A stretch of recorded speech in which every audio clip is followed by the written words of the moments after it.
أعوذ بالله من الشيطان اللعين الرجيم بسم الله الرحمن الرحيم الصلاة والسلام على خير بشرية محمود الأحمد المصطفى الأمجد حبيب الله العالمين أبي القاسم محمد اللهم صل على محمد وآل محمد وآل بيته الطيبين الطاهرين المعصومين الميامين صلوات. Moving towards the 5th of Muharram, only 5 days left when we will be commemorating the martyrdom, grand martyrdom of Imam Hussein and commemorating the day of Ashura.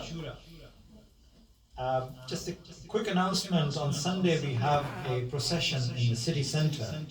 At 1:30 we start from Christ Church in the city center and march all the way down to Dame Street and over to O'Connell Street and finish the procession at the GPO. And we have it every year, this big procession. So inshallah, Jafar will share the poster and the information about the procession. We like more and more people to give importance to the Muharram and this Julus, this Masira as we call it, because we need to get this message across to non-Muslims as well. We are in Muharram, we are commemorating Imam Hussein, and so therefore this Masira is very important for us. So therefore, please participate that and tell all your friends to take part in it. And it finishes, as I said, at GPO. We distribute some water and food there. So it's a good kind of occasion when we do that. Looking to the occasion of Muharram, going to the 5th night of Muharram, we are talking about the reasoning of commemoration. We are talking about why, after so many years, we are still compelled to gather and cry and commemorate and talk about the tragedy of Karbala. Some people say it's tragedy, some people say that it's a success in many ways, that we are considering the fact that by the physical defeat of Imam Hussein is something greater was achieved. What greater it was achieved was that in 3 to 4 years' time, the biggest dynasty of Umayyad, Umayyad dynasty, who was ruling at that time and doing everything against Islam. Actually, if you look at the behavior of Yazid, it was just not compatible to any mold of and any norm of Islam. He openly not only drinking alcohol himself, but legalized alcohol. So he was doing everything against the teaching of Rasulullah sallallahu alaihi wasallam in the presence of Imam Hussein. Little he knew that the grandson is still alive and was expecting that he will take my instructions, he will give bay'ah in my hand and receive all his decree as a norm, decree of a king. How stupid he was. That to think like that a grandson of Prophet Muhammad who's alive,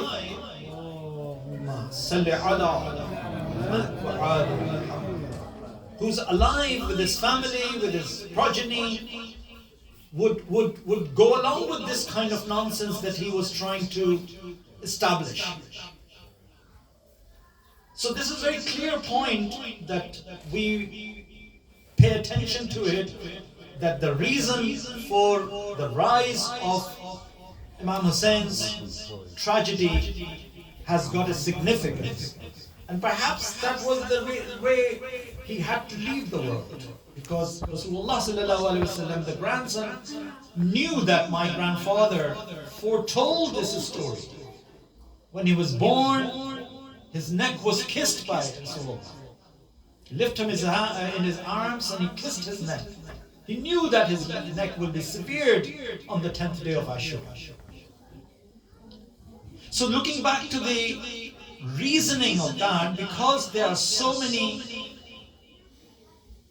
weighty things that he left behind, and if you analyze what are those two weighty things in Thaqalain, as we talked about it earlier on, Quran, the book of Allah, is a weighty document. It's not, it has a weight in it, physical weight, but when you read the ayat, when you apply the ayat in your life, it's more weight in them, because they are meaningful for the mankind. And by the way, Quran does not came for Muslims. It is our shortcomings that we are unable to make it reach to the people who should be benefiting for that. Because Allah subhanahu wa ta'ala says in Quran, we have created you the best of the best nations in the world, the best of the best people in the world. Kuntum khayra ukhrajat lin-nas. Ummati. Kuntum khayra ummatin ukhrajat lin-nas. If we are the best of the best, then why this message is not reaching out to the people? And in Nauzubillah, people are even attacking Quran, burning Quran, ceremonies taking place in Sweden and all the other places. So there is a shortcoming in our work, because we are not doing our work properly, perhaps. Explaining the weight of the Quran. The ayat of the Quran have got weight in them. And therefore, if you read, understand, and most importantly, apply that in your life and other people's life, in systems, in your family, in your nafs, in your other people's personalities, it would benefit. All the laws hidden in it, all the meanings of life is hidden. Alhamdulillah, those who understand Quran, who live by Quran, face no fear whatsoever. And finally, when they leave this world with nafs mutma'inna, complete satisfaction that they have done their duty to the utmost reason. And all A'immahs, starting from Amir al-Mu'mineen alayhi salam right up to the 11th Imam Askari, did exactly the same thing. That they have struggled to explain Quran, the teaching of Rasulullah, the teaching of previous Imams, up to reaching up to Imam Jafar Sadiq alayhi salam. If you stick it back, alaykum salam. Salli ala Muhammad wa ali Muhammad.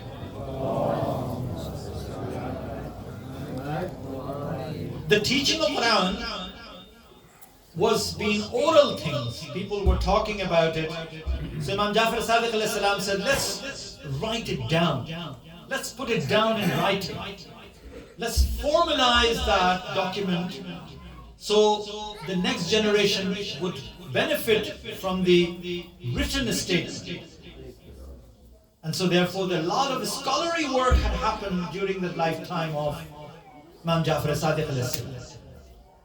A lot of his students become the Imams of their own. Imam Shafi'i, Maliki, Hanbali, they were all students of Imam Jafar Sadiq alayhi salam. They were benefiting from the knowledge of Ahlul Bayt alayhi salam. Because the knowledge given by Ahlul Bayt is the original knowledge and the only knowledge for Islam.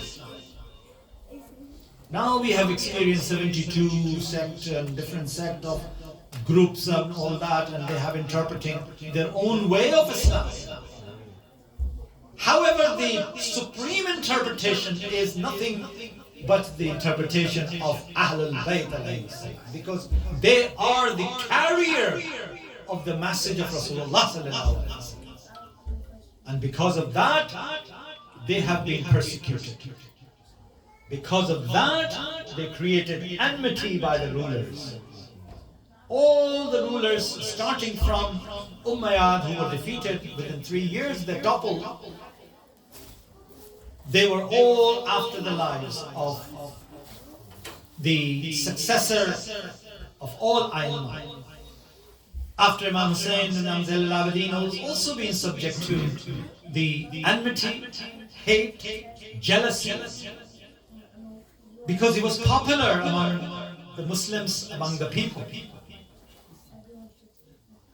While Hisham poisoned him because he could not stomach the fact that when he once a year, when Imam Sajjad was going for a Hajj, he could not reach himself to the Hajar Aswad. But as soon as the Imams arrived, people left the way for Imams to go here. So he said, who is he? He was not even aware of that at that time. And so the hatred for Imams in the hearts of the rulers was the tradition, and therefore he subjected to him for the poisonous decree. So this is a reason for our Imams to struggle to carry on the message. But the message was carried by the Imam Hussain is heart-wrenching, because children are involved, women are involved, old people were involved. Yesterday we talked about it briefly. A black slave of Imam Hussain, John ibn Huwai. John was a slave. There were about 16 to 17 slaves in the camps of Imam Hussain. The night of Ashura, he freed them. He said, you are all slaves are freed. But John stayed with Imam. He said that you can leave if you want to. He said, I've been serving your grandfather. I've seen how your grandfather treated you. How can you ask me to leave? 80-year-old John from Abyssinia, which is Ethiopia, was the slave. But he stayed with Imam Hussain, and Imam Hussain embraced his escape. Zuhair ibn Ain, Muslim ibn Awsaja, the wing commander of Imam Hussein's, imposed war, because it was not a war. You don't take children and women in war front. You only go and fight. The youth would go to. It was a trap, it was a treacherous trap that has been given Imam Hussain no option but to live a life of dignity. However, he made sure that he would not initiate it. Ahlul Bayt do not initiate war. We are the peaceful people. And he says, witness that the first arrow has been shot from the enemy's side. This is strange, because he wanted to set the record right. The Mazloom, the peaceful people, had been attacked, had been trapped and attacked. So he made sure, he said to Ali Akbar that do not start the war, do not send the first arrow from your side. Around 9 o'clock in the morning after Salat al-Fajr, many dialogue happen. He goes out in the field and talks to the army of Yazid and says that, why do you want me to take my blood? What have I slain of any of your people? The khutbah is available, you can read all of them. But they said, no, we don't know anything about you. All we want is our money that has been promised by Ubaidullah ibn Ziyad and Yazid and all these people. We want your blood. So he said, you're saying that because your stomachs are full with haram. You don't know the difference between the grandson of Prophet and other people. And so therefore, his entire record of maqtal, which is alhamdulillah with us in detail, we understand the reason for his struggle. All he wanted was people to be on the right path. All he wanted his ummah to be close to the teaching of his grandfather's message. That's all he wanted. And for that, he has been subjected to persecution, he has been subjected to declared war, and what a great, brutal war he had to fight. He had to endure the grand sacrifice of his own children. 6 months old baby Ali Asghar, 18-year-old Ali Akbar, youth Qasim, his nephew, who was representing his elder brother Hassan in the battlefield. And Imam Hassan has said that I will not be in the battlefield in front of you, but I'm giving you this small letter. And he addressed to Qasim, he says that if a situation arises when you need something to talk to your uncle, show him this letter. That I am not there, but I am represented by you. Qasim was a young man. He couldn't even reach to mount the horse properly. With all those jewels of Bani Hashim were sacrificed at the 10th day of Karbala in Muharram.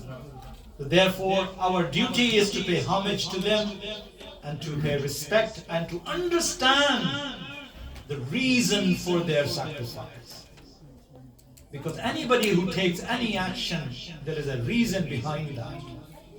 Salli ala Muhammad wa ali Muhammad.